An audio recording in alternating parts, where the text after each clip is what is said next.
बच्चों, दुर्वा का 13वां पाठ पहले इसके पढ़ें, फिर इसके प्रश्न उत्तर की तरफ चलेंगे। अन्याय के खिलाफ। बात 1922 की है। उन दिनों अंग्रेजों का शासन था।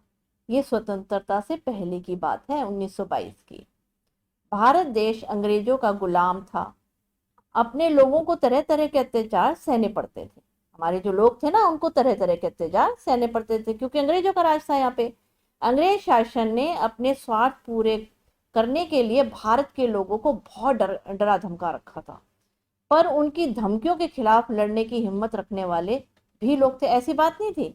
डरा धमका के रखा था हमारे देश में, दूसरे देश ने, अंग्रेजों ने डरा धमका के रखा था, लेकिन ऐसे भी लोग थे हिम्मत वाले। ऐसे ही लोग थे आंध्र प्रदेश के कोया आदिवासी। कौन से थे बच्चों? आंध्र प्रदेश के कोया आदिवासी, और उनके नेता का नाम था श्री राम राज्य। आंध्र के घने जंगलों के बीच रहने वाले कोया आदिवासी सीधी सादी खेती के माध्यम से अपनी रोजी रोटी जुटाया करते थे। क्या करते थे ये?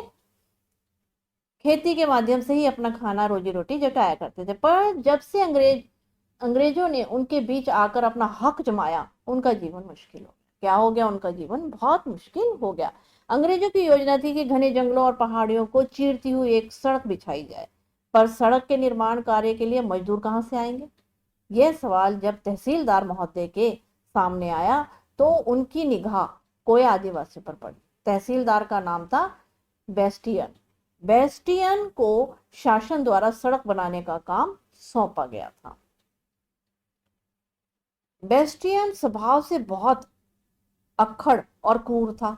वह आदिवासियों के गांवों में गया और बड़े घमंड के साथ खूब चिल्ला चिल्ला कर बोला, 2 दिन में जंगल में सड़क बनाने का काम शुरू होगा। तुम सब लोगों को इस काम पर पहुंचना है। अगर नहीं पहुंचे तो ठीक नहीं होगा।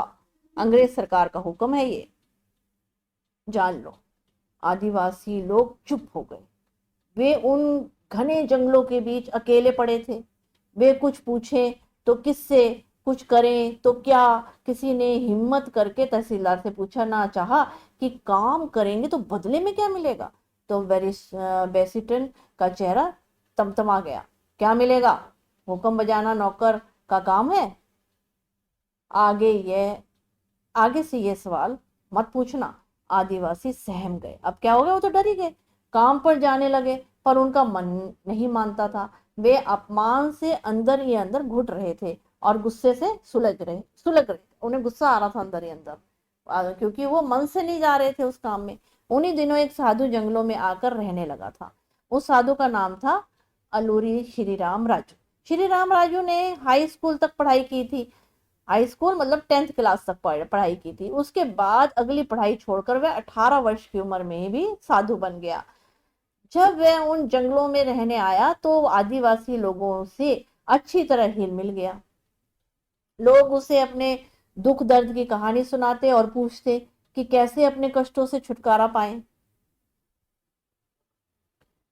श्री राम राजू ने आदिवासियों से कहा, अत्याचार के सामने दबना नहीं चाहिए। तुम लोगों को काम पर जाने से मना करना चाहिए। उनकी बात सुनकर आदिवासियों में हिम्मत आई। श्री राम राजू ने उन्हें यह भी बताया कि देश में और लोग भी अंग्रेजों के अत्याचार के खिलाफ लड़ रहे हैं। उनमें एक मशहूर नेता है जिसका नाम गांधी जी है। गांधी जी का कहना है कि भारत के लोगों को अंग्रेजी सरकार का सहयोग नहीं करना चाहिए। अगर कोई अंग्रेज अन्याय करेगा तो हम अन्याय सहने से इनकार करें। यह सब सुनकर कोया आदिवासियों का दिल मजबूत हुआ। फिर क्या था? विद्रोह की ऐसी आग भड़की कि अंग्रेजों के होश उड़ गए। भोले भाले आदिवासियों के मन में भरा सारा अपमान, दुख और क्रोध फूट के निकल पड़ा। भद्राचलम से पर्वतीयपुरम तक पूरे इलाके के आदिवासी लोग अन्याय के खिलाफ लड़ने के लिए कूद पड़े। अंग्रेज सरकार के ऐसे छक्के छूटे कि आसपास के राज्यों से सेना बुलानी पड़ी। पर अंग्रेजों की इतनी भारी सेना भी 2 साल तक विद्रोह को दबा ना पाई।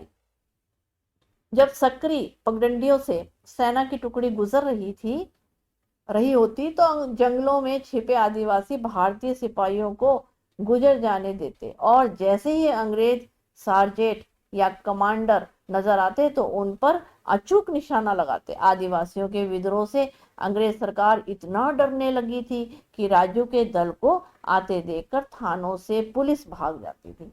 श्री राम राजू ने आदिवासियों से कह रखा था कि अंग्रेजों से लड़ो, पर एक भी भारतीय सैनिक का बाल बांका ना हो पाए। अंग्रेजों की सेना में बहुत से भारतीय सिपाही भी थे। राजू के आदेश का सख्ती से पालन हुआ। जब वह पहाड़ों से कूच करता था, मानो उन्हें किसी का भय ना हो। आदिवासी लोग पुलिस चौकियों या सेना पर हमला कर देते थे और उनके अस्त्र शस्त्र लूट कर भाग जाते थे।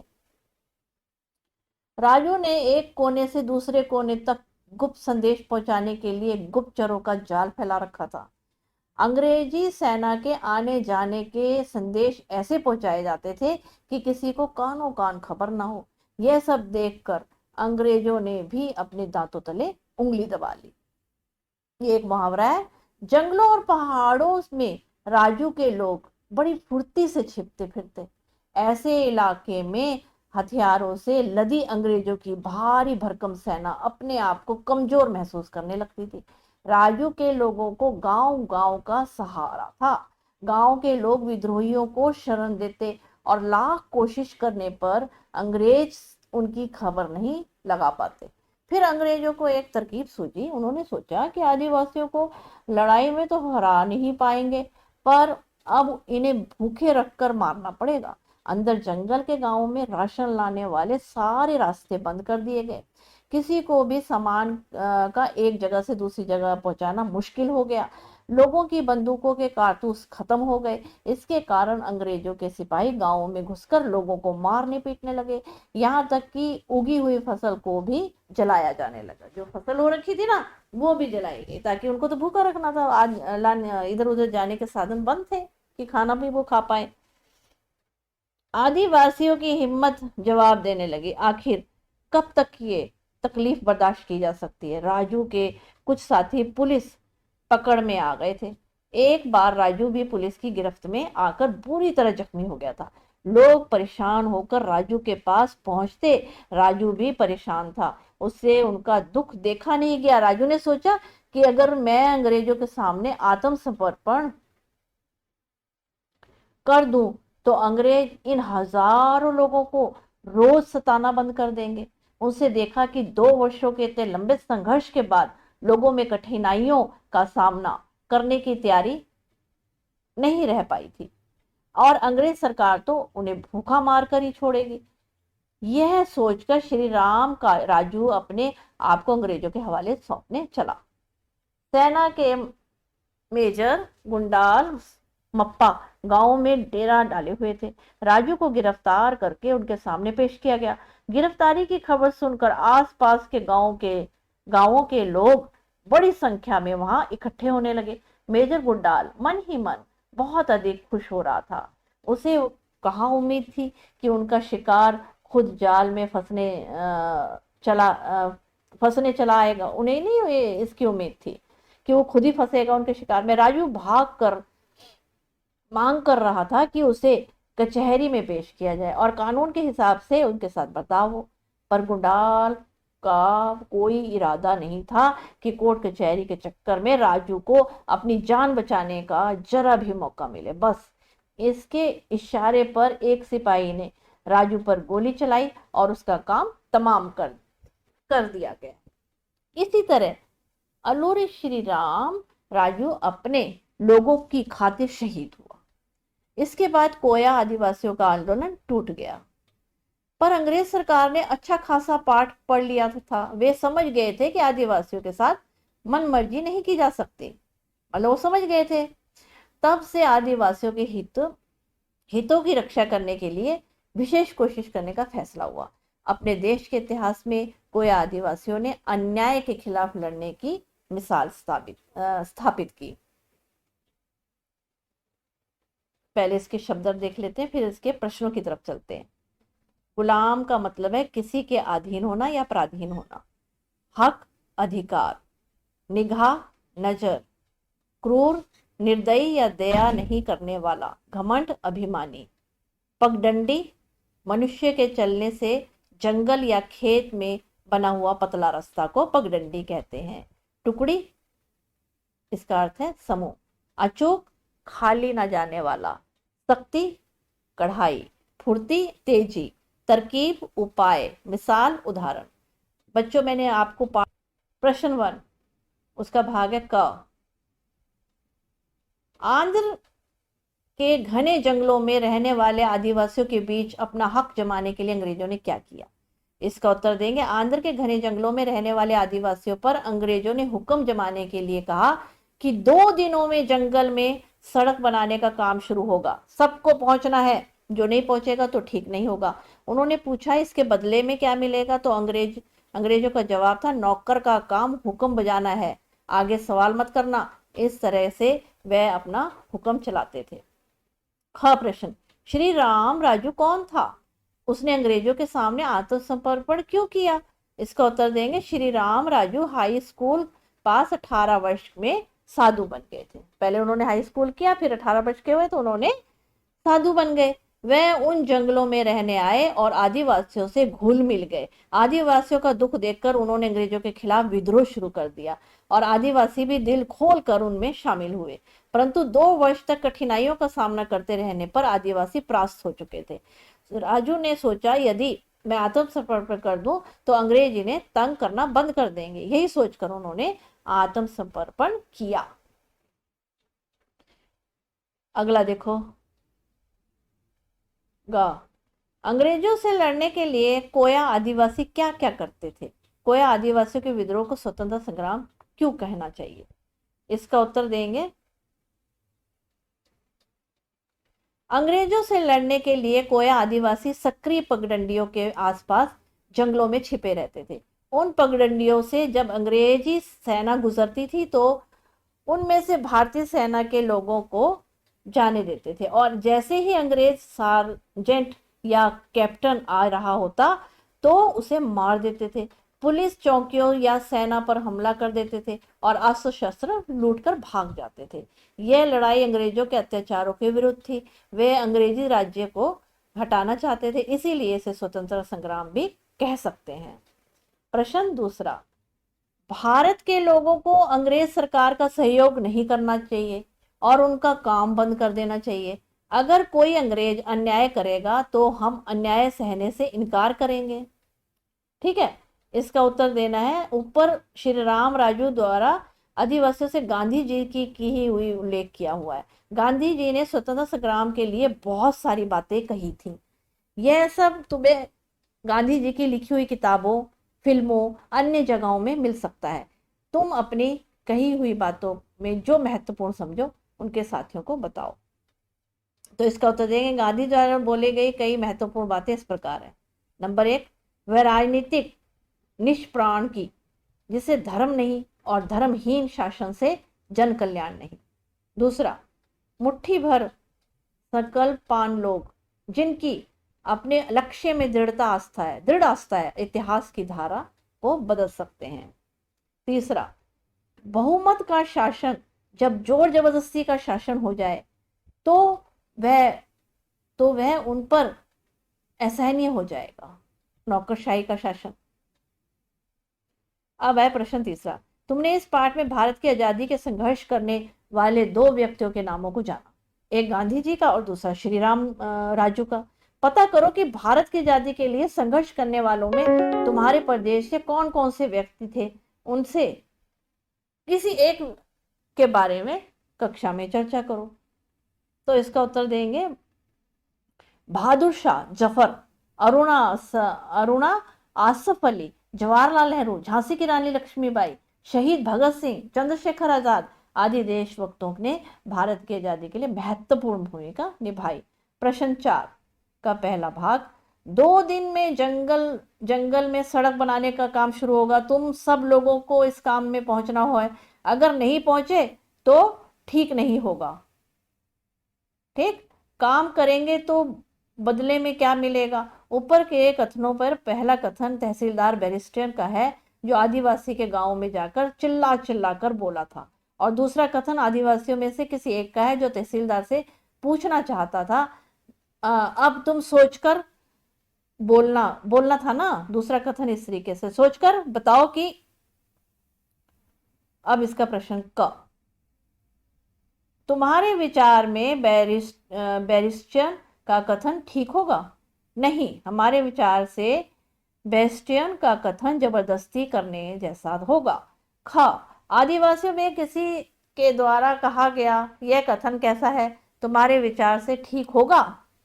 तुम अपनी पसंद से इस कथन को अपने ढंग से लिख सकते हो। इसका उत्तर देंगे, यह कथन बिल्कुल सही था। काम के बदले मेहनताना मिलना जरूरी होता है, वरना मेहनत करता रहे और खाने को कुछ ना मिले, ऐसा वह कैसे काम करेगा। पांचवा प्रश्न, सड़क बनाने में किन किन सामानों की जरूरत होती है? पता करके लिखो। इन प्रदेशों में कौन कौन से आदिवासी रहते हैं? पता करके लिखो। झारखंड, छत्तीसगढ़, उड़ीसा, मिजोरम। इसका उत्तर देंगे अंडमान निकोबार द्वीप समूह। सड़क बनाने में रोड़ी, डाबर, चूना, सीमेंट, रेता, फावड़ा, कुदाल, परात, रोड, रोलर आदि की आवश्यकता पड़ती है।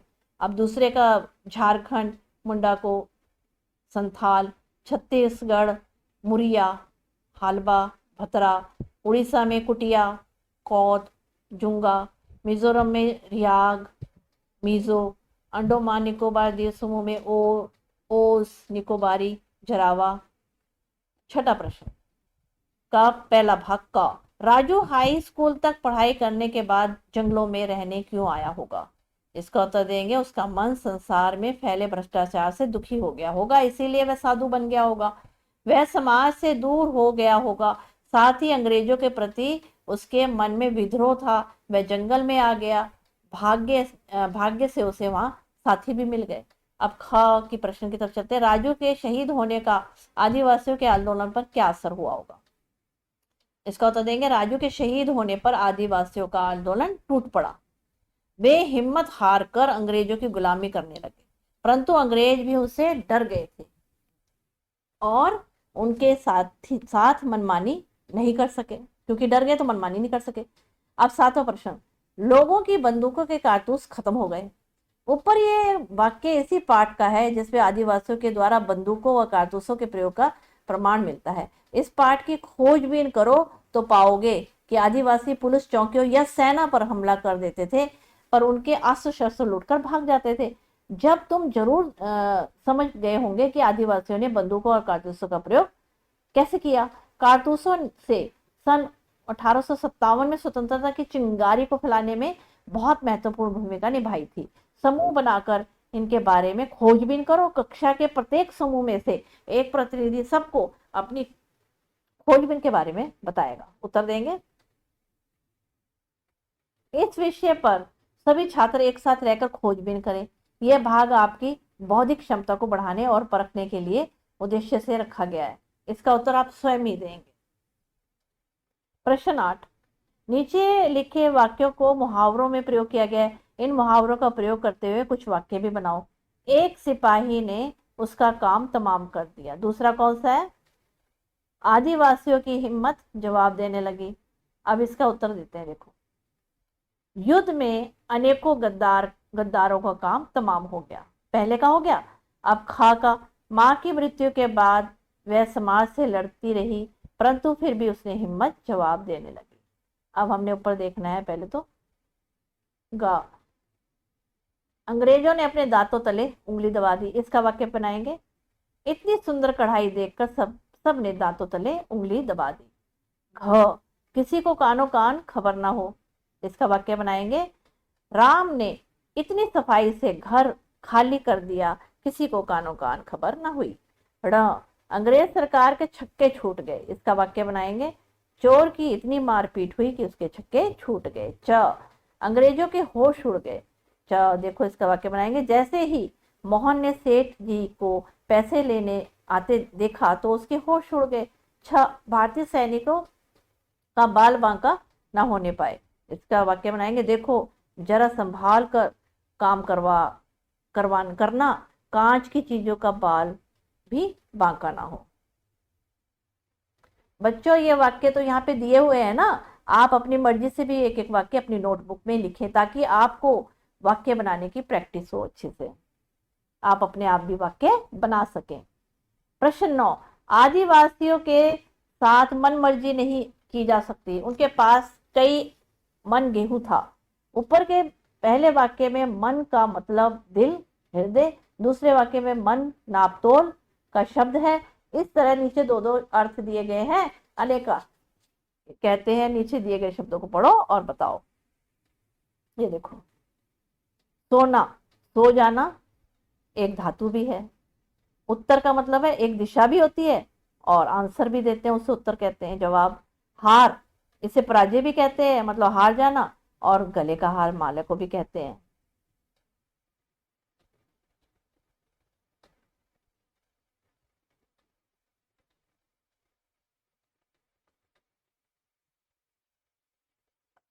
दसवां प्रश्न, सिपाही ने राजू पर गोली चलाई। सिपाही ने राजू पर गोली चलाई, देखो सिपाही ने राजू पर गोली चलाई, ये है। दूसरा बनाएंगे, सिपाहियों ने राजू पर गोली चलाई। इसी तरह से उगी हुई फसल को जलाया जाने लगा। इसका दूसरा लिखेंगे, उगी हुई फसल को जलाया जाने लगा। ठीक है। अब ग जैसे लिखा गया, आदिवासियों की हिम्मत जवाब दे गई, तो क्या लिखेंगे, आदिवासियों की हिम्मत जवाब दे गई।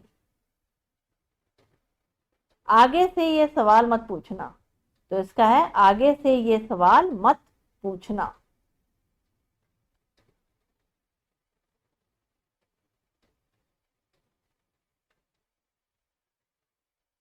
ये जो संज्ञा का ये जो है ना व्याकरण का, ये मैं आगे बताऊंगी अच्छे से। यहीं पे प्रश्न उत्तर खत्म होते हैं। मेरे चैनल को सब्सक्राइब करें, मेरी वीडियो को लाइक एंड शेयर करें। आशा है अच्छे से आपको ये चैप्टर समझ आ गया होगा।